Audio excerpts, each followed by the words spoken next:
Assalamualaikum warahmatullahi wabarakatuh. Bismillahirrahmanirrahim. Ashhadu an la ilaha illallah wa ashhadu anna Muhammadar Rasulullah. Allahumma salli ala sayyidina Muhammad wa ala ali sayyidina Muhammad. Rabbi shrah li sadri wa yassir li amri wahlul 'uqdatam min lisani yafqahu qawli. Amin. Bismillahirrahmanirrahim. Salam hormatku, salam santunku buat para sahabat-sahabatku jamaah uripe Allah dimanapun Anda berada, baik yang ada di dalam ataupun yang ada di luar negeri. Semoga kita semua senantiasa di dalam syafaatullah. Amin ya rabbal alamin. Bismillahirrahmanirrahim. Sebelum kita mulai kajian di pagi yang indah ini, marilah kita gemahkan di dalam nyawa, gemahkan di dalam jiwa, gemahkan di dalam hati, gemahkan di dalam roh, dan gemahkan di dalam kehidupan ini kalimat-kalimat thayyibah. Subhanallah walhamdulillah wa la ilaha illallah wallahu akbar wa la hawla wa la quwwata illa billahil aliyyil azim. Alhamdulillahirabbil alamin. Di pagi yang indah ini, temanya adalah asyiknya sang wayang bersama dalangnya. Kita ketahui bersama seluruh manusia pasti yakin, pasti percaya di dalam tiap-tiap hatinya bahwa dirinya ini hanyalah ciptaan. Pasti yakin dan percaya di tiap-tiap diri manusianya ini bahwa diri kita ini adalah makhluk.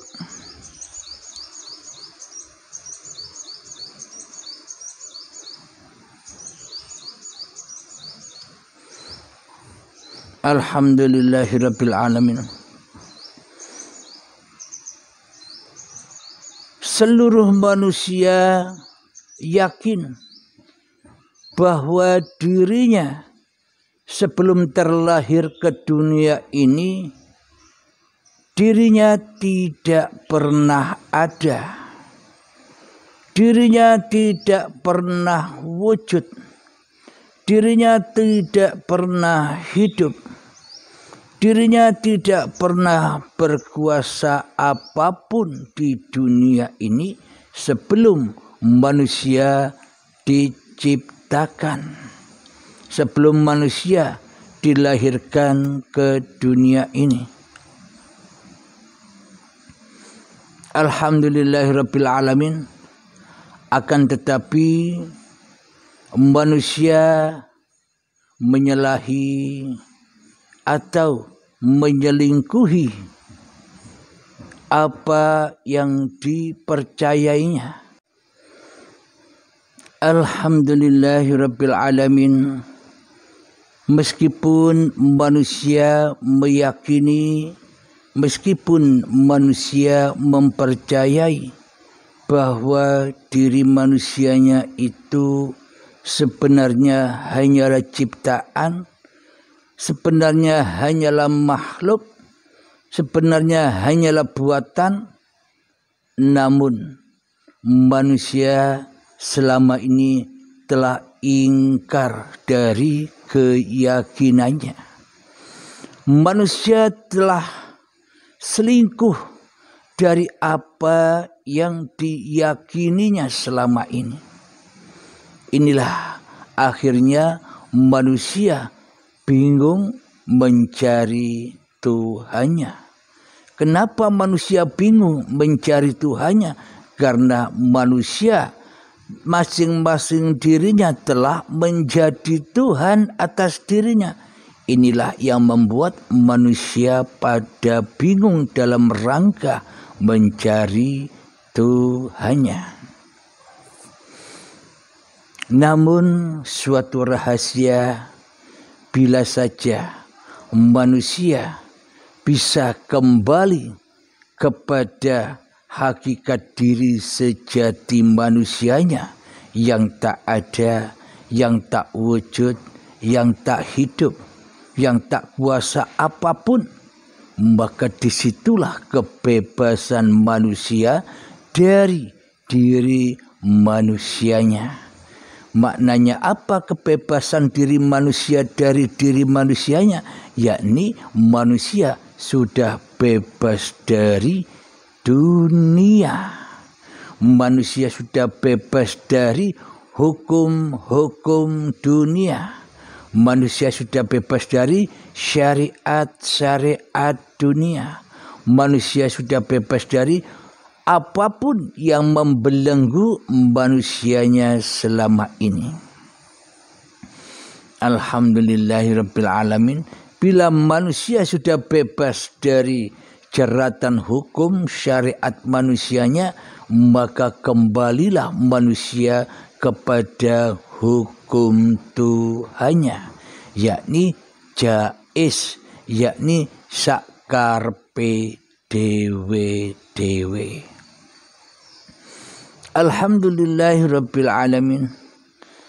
Bagi manusia yang sudah menemukan hakikat diri sejati manusianya, yang tak hidup, yang tak ada, yang gaib, yang mati, dan yang tak berkuasa apapun, maka sudah bebas manusianya di dalam membawa risalah dan amanah sebagai manusianya. Sudah dikembalikan lagi amanah manusianya kepada amanatullah, kepada Tuhannya. Maka setelah itu terjadi,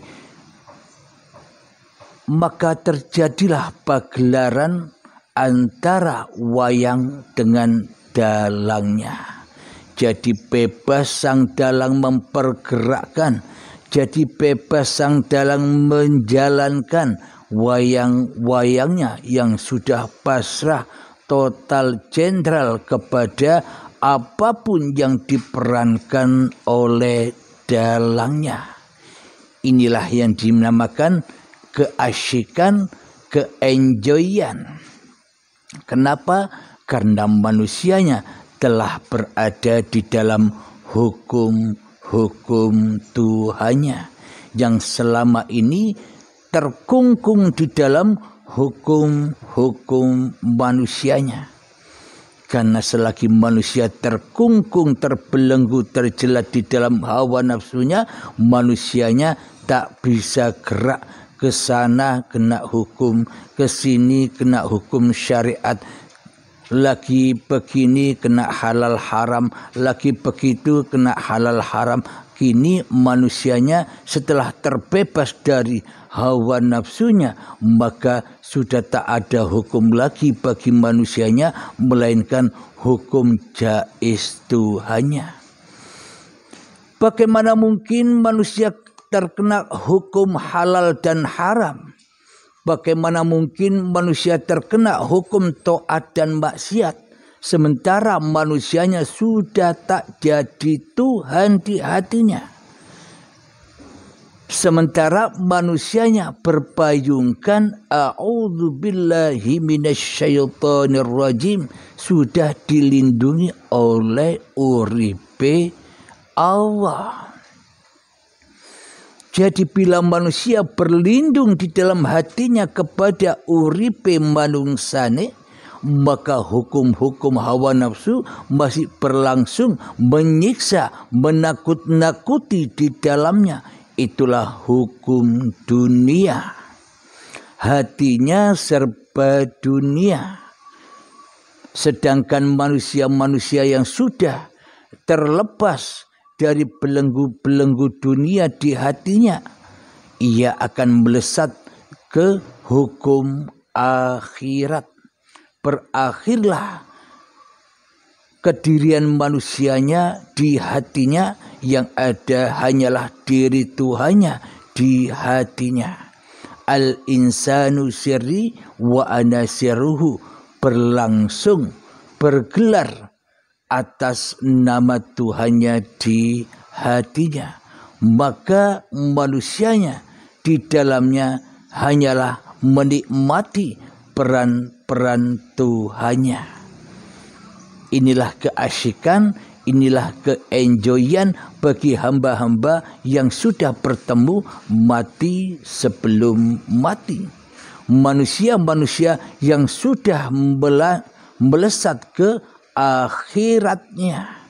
Jadi akhir kemanusiaan, maka bangkitlah, bangkit kesadaran manusianya, bangkit kesadaran keyakinannya yang dulu pernah diingkarinya, yakni sebagai hamba Allah, yakni sebagai ciptaan Allah, yakni sebagai makhluknya Allah, yakni sebagai hanyalah dipergerakkan dan diperjalankan penciptanya. Inilah yang dimaksud ilmunya para nabi dan ilmunya para rasul, yakni hati yang selalu lillahi ta'ala. Ketika hati sudah pulang kepada akhirat, pulang kepada lillahi ta'ala, itulah yang dimaksud ad-din. Itulah yang dimaksud agama Tuhan, yakni pulang kampung, hatinya pulang kepada Tuhannya, tidak pulang kepada iblis dan setan yang menjadi raja di dalam hati kita selama ini.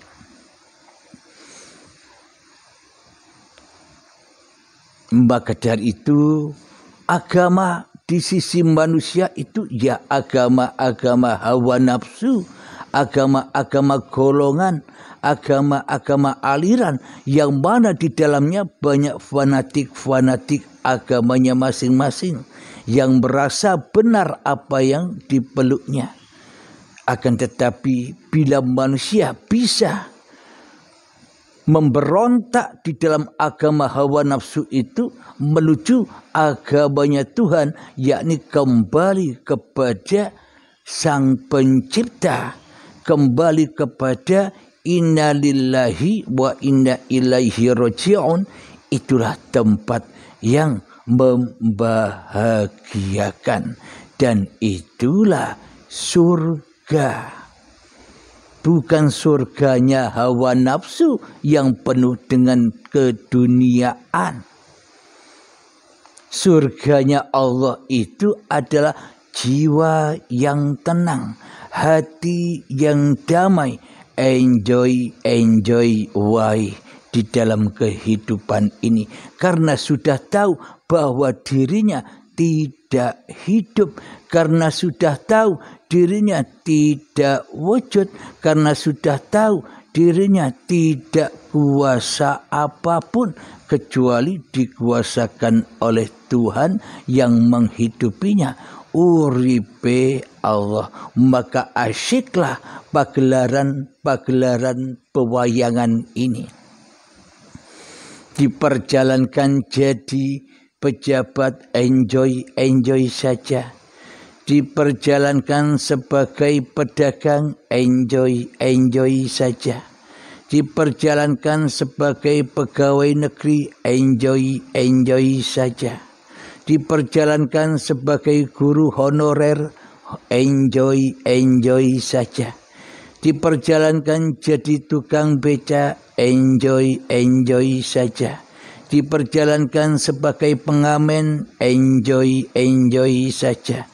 Pokoknya di dalam peran-peran masing-masing diri manusianya menemukan keenjoyan, menemukan kebahagiaan, menemukan kedamaian, tidak memandang laku masing-masing manusia yang ada di luar dirinya, karena ia sudah tahu bahwa peran apapun, posisi apapun manusia yang di luar dirinya ya sama juga dengan dirinya, yakni diperankan, yakni diperjalankan oleh Tuhannya. Jadi hatinya enjoy saja, menjadi wayang yang enjoy, wayang yang damai. Meskipun wayang ini diperankan di dalam peperangan, tapi wayang sudah tahu meskipun peperangan atau bala bencana ini ada, ini kan sudah perannya sang dalang. Aku ya enjoy saja, meskipun manusia di luar sana heboh-hebohnya menghadapi, tapi aku tenang saja, karena aku selalu bersama Tuhanku di hatiku, karena aku selalu diperjalankan. Inilah yang dinamakan para rasul-rasulnya Allah, para kekasih-kekasihnya Allah, para khalifah-khalifahnya Allah, yang mana sudah mencintai di dalam hatinya yang ada hanyalah uripe Allah daripada uripe manungsane.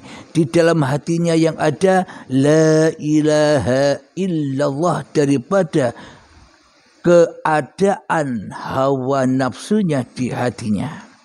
Inilah keasyikan, keenjoyan bagi hamba-hamba yang sudah kembali kepada Tuhannya.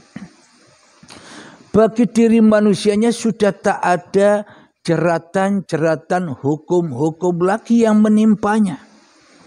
Beda dengan manusia yang masih mempertuhankan hawa nafsunya sebagai Tuhan, masih terbelenggu dengan hukum-hukum syariat. Ada halal haram, ada taat maksiat, ada baik dan buruk, karena manusianya dihukum oleh Tuhannya, karena menjadi Tuhan atas pribadinya sendiri-sendiri, tak mau pulang, tak mau masuk ke dalam agama Tuhannya yang menciptakannya. Sementara yang menciptakannya ditiadakan di hatinya, sementara dalangnya digoibkan di hatinya, maka siksalah, maka anarlah yang selalu menjilat-jilat hatinya, api-api yang tak berasap. Karena itulah manusia Allah, Tuhan menghukum manusianya karena manusianya mempertuhankan dirinya masing-masing, memberhalakan badannya masing-masing, menjadikan salib-salib tubuhnya, menjadikan salib-salib keinginan dunianya, menjadikan salib-salib cita-cita dunianya, menjadikan salib-salib urusan-urusan dunianya di hatinya, yang mana selalu dan selalu menghalang-halangi manusia datang kepada Tuhannya. Memang berat untuk datang kepada Tuhannya ini. Harus meninggalkan hak-hak yang selama ini kita akui sebagai milik kita. Harta kita tinggal total. Kesenangan-kesenangan dunia kita tinggal total. Apapun yang kita cintai di dalam hati kita dibersihkan, disucikan seperti bayi dahulu. Ketika sudah disucikan, dibersihkan, maka manusia datang kepada Tuhannya setelah badannya dan hidup manusianya dipersembahkan lagi amanahnya kepada Tuhannya, maka manusianya rela dan ridho kembali masuk ke dalam agama Tuhannya, kembali di sisi Tuhannya, maka Allah pun rela dan ridho kepada hambanya untuk memerankan, untuk menaungi apapun yang dibutuhkan oleh hambanya, mencukupi semua apa yang dibutuhkan oleh hambanya. Alhamdulillahirabbil alamin. Inilah tempat kedamaian,